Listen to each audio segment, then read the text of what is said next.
प्रिय दर्शकों, हाजिर हूं मैं एक ऐसा अद्भुत विषय लेकर जो आपको जानना चाहिए। वैसे तो आपने ये जाना भी होगा, अगर आप ज्योतिष में रुचि रखते हैं या YouTube पे भी बहुत से कार्यक्रम आपको इससे संबंधित मिल जाएंगे। लेकिन प्रिय दर्शकों, मैं कुछ अद्भुत और अनोखी बात ज्योतिष की जो आप तक ज्ञान है वो पहुंचाने का प्रयत्न करता हूं, जो आपके लिए आसान हो और आपके ज्ञान में वृद्धि कर सके। प्रिय दर्शकों, मैं आज बात करने जा रहा हूं आत्म कारक ग्रह के बारे में। आप जानते हैं, दो आत्म मतलब आत्मा से जुड़ा हुआ जो कारक ग्रह है आपकी कुंडली में, वो कौन है, वो कौन सा ग्रह होता है। पहले तो ये जेमिनी ज्योतिष है, उसके अंदर जो है आत्म ग्रह के बारे में बताया गया है, आत्म कारक ग्रह के बारे में बताया गया है। वैदिक ज्योतिष आत्म कारक ग्रह को नहीं मानता है, लेकिन जेमिनी ये भी बड़ा ही सटीक है। मैंने आजमा के देखा है, बड़ा ही श्रेष्ठ रिजल्ट मिलता है। प्रिय दर्शकों, जेमिनी ज्योतिष कहता है कि जो आपकी कुंडली में सबसे ज्यादा डिग्री पे जो ग्रह होगा, अंश में जो सबसे ज्यादा होगा, वही ग्रह आपकी कुंडली के अंदर आत्म कारक ग्रह बन जाएगा। अब आपने इतना जान लिया, और यहां पे वैदिक ज्योतिष क्या कहता है, या तो जितनी ज्यादा डिग्री पे होगा या तो वो मृत ग्रह हो जाएगा, या फिर यू बाल अवस्था का ग्रह हो जाएगा, मृत हो जाएगा या बाल अवस्था का ग्रह हो जाएगा। तो उसको बड़ा ही खराब माना गया है दोनों को, दोनों स्थिति के अंदर वैदिक ज्योतिष के अंदर। लेकिन जेमिनी के अंदर क्या कहा गया, ये ग्रह जितने जो आत्म कारक ग्रह होगा, जो आपकी कुंडली के अंदर सबसे ज्यादा अंश पे होगा, वो बेहद पावरफुल ग्रह बन जाएगा, और वो पावरफुल ग्रह आपको सब कुछ देने के लिए बाध्य होगा। मैंने उसको समुद्रिक शास्त्र में भी आजमाया। प्रिय दर्शकों, जो आत्म कारक ग्रह आपको कुंडली के अंदर जो कमजोर पड़ा हुआ दिख रहा है वैदिक के अनुसार, लेकिन जेमिनी क्या कहती है, बेहद पावरफुल है। तो मैंने हस्तरेखा में भी आजमा के देखा, वो ग्रह हस्तरेखा के अंदर भी पावरफुल पाया गया। प्रिय दर्शकों, तो मैं कह रहा हूं जेमिनी का ये सूत्र जो है आत्म कारक ग्रह का, ये बिल्कुल ही सटीक है और बेहद श्रेष्ठ है। अब शास्त्र यहाँ पे क्या कहते हैं, जेमिनी ज्योतिष क्या कहता है, यहाँ पे कहता है कि आत्म कारक ग्रह कुंडली के आपके केंद्र के भावों में 1, 4, 7 या 10 भाव में बैठे हुए हों, या पंचम या नवम भाव में जाके बैठ जाए, तो ये अपने आप में श्रेष्ठ है। ये आत्म कारक ग्रह ही आपको बड़ा श्रेष्ठ फल देने के लिए बाध्य हो जाएगा। लेकिन क्या कहा यहां पे भी, अगर वो पंचम में बैठ जाए, अगर वो पंचम में बैठ जाए तो अति विशिष्ट हो जाएगा वो, और पंचम में बैठ के वो और ज्यादा जागृत हो जाएगा, और उसका प्रभाव भी आपको श्रेष्ठ देखने को मिलेगा। प्रिय दर्शकों, दूसरा क्या कहा, आत्म कारक ग्रह जो है वो कुंडली के अंदर आपके लग्नेश के साथ संबंध बना ले। जो भी आपका लग्नेश बनता है, मेष राशि से लेकर मीन राशि तक जो भी आपका लग्न बना, उसका जो स्वामी ग्रह है उसके साथ संबंध बना ले। संबंध बनाने का मतलब क्या है प्रिय दर्शकों, या तो वो युति में हो जाए, दोनों साथ बैठ जाए, दोनों साथ नहीं बैठे हैं तो राशि परिवर्तन कर ले। मान लीजिए आपकी कुंडली के अंदर सूर्य ग्रह आपके आत्म कारक ग्रह बनते हैं, मेष लग्न की कुंडली है आपकी, और सूर्य ग्रह आपके लिए आत्म कारक ग्रह बने।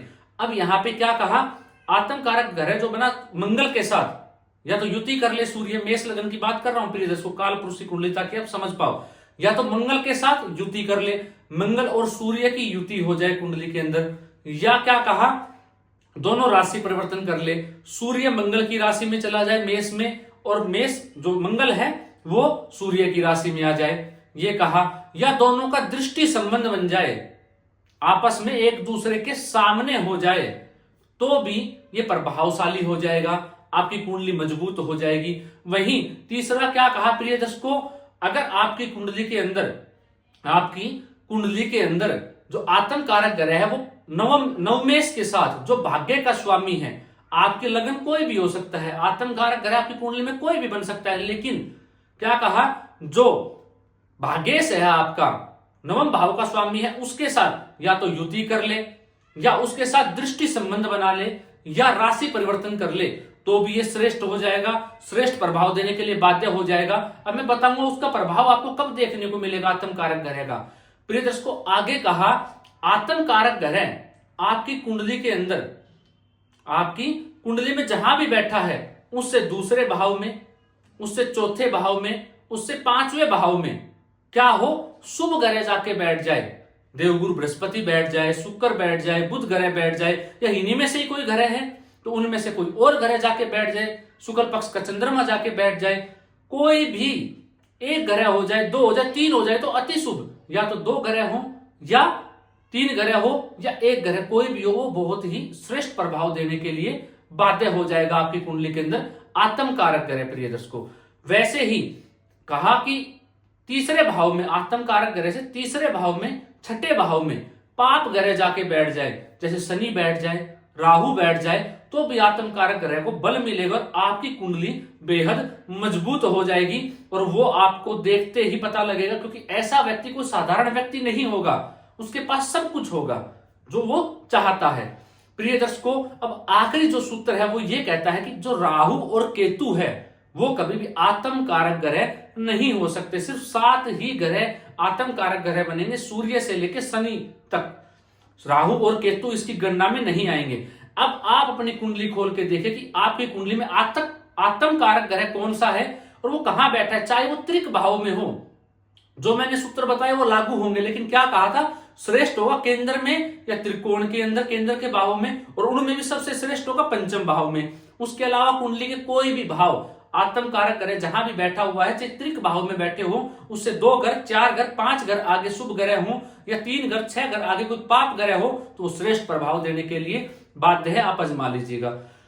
प्रिय दर्शकों, वहां तक जैमिनी जो ज्योतिष है वो ये भी कहता है कि इसका प्रभाव कब मिलेगा, जब उसकी कारक दशा आए, मतलब कि वो उसकी दशा आए, अंतर दशा आए, परतंत्र दशा आए, सूक्ष्म दशा आए, प्राण दशा आए, उसके अंदर आत्म कारक ग्रह अपना प्रभाव आपको दिखाएगा और उसका रिजल्ट आपको देखने को मिलेगा।